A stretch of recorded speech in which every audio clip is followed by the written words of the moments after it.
देखिए, बिहार के बच्चे हमारे कोटा में और बिहार के बाहर कई राज्यों में पढ़ने गए हैं बच्चे, वो कोरोना संकट में फंसे हुए थे। वो बहुत छटपटा रहे थे, आने के लिए बेचैन थे।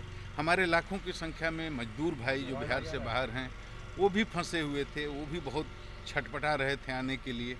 लेकिन भारत सरकार की गाइडलाइन ऐसी थी जिसमें बुलाना संभव नहीं था। उसमें क्लियर निर्देश था कि एक्सट्रीम मेडिकल इमरजेंसी को छोड़ करके इंटर स्टेट मूवमेंट नहीं होगा।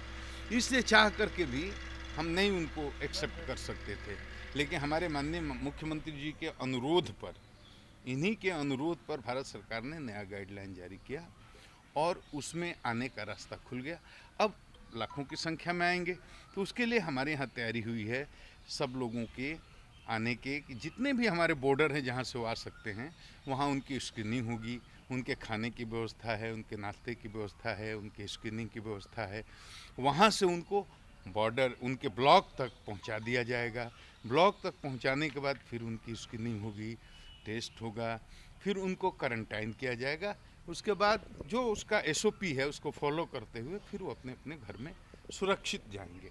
तो मेरा अनुरोध है उन मजदूर भाइयों से भी कि वो पूरी व्यवस्था के साथ, पुलिस के साथ, डॉक्टर के साथ आने के बाद सहयोग करें।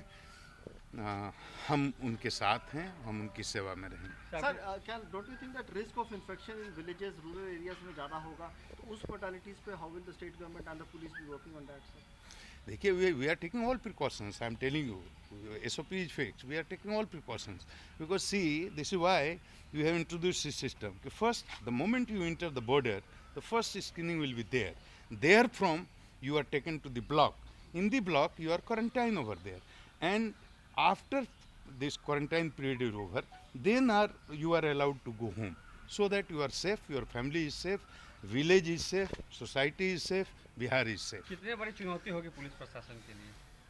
बहुत बड़ी चुनौती है, क्योंकि आने वालों की संख्या लाखों में हो सकती है। It could be more than 5 lakh, 10 lakhs, it could be even more.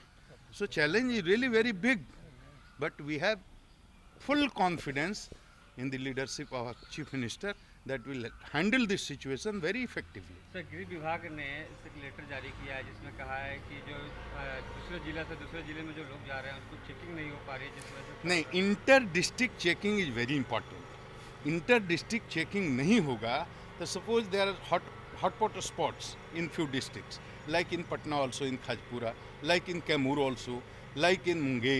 So these are hotspot zones. So if people are allowed to move freely without any checking, there is going to be a serious problem in other part of the state. इसलिए हम लोगों ने पहले से भी किया था, थोड़ी कहीं कहीं ढिलाई हुई है, तो उसको फिर से सख्त किया गया है कि nobody is allowed to move district to another district without proper checking, without valid reason, without valid pass.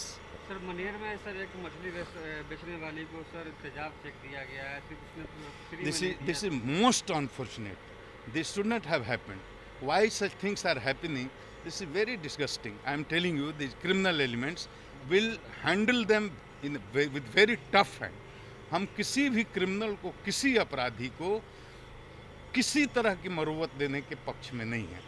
आप देखिए इसके आगे क्या होता है, किस तरह की कार्रवाई होती है। सर, लॉकडाउन के दौरान सर ये जो साइबर अपराधी हैं वो ज़्यादा एक्टिव हो गए हैं सर, लगातार खातों से लोगों को, आम जनता को पैसों को उड़ा ले जा रहे हैं। साइबर अपराधी लॉकडाउन के पहले से भी सक्रिय हैं। उनके लिए हम लोगों ने पूरे जिले के in all 38 district of the state a cyber cell has been already created, and ADG, a special one, who is ADG in charge of economic offences also, he is handling this.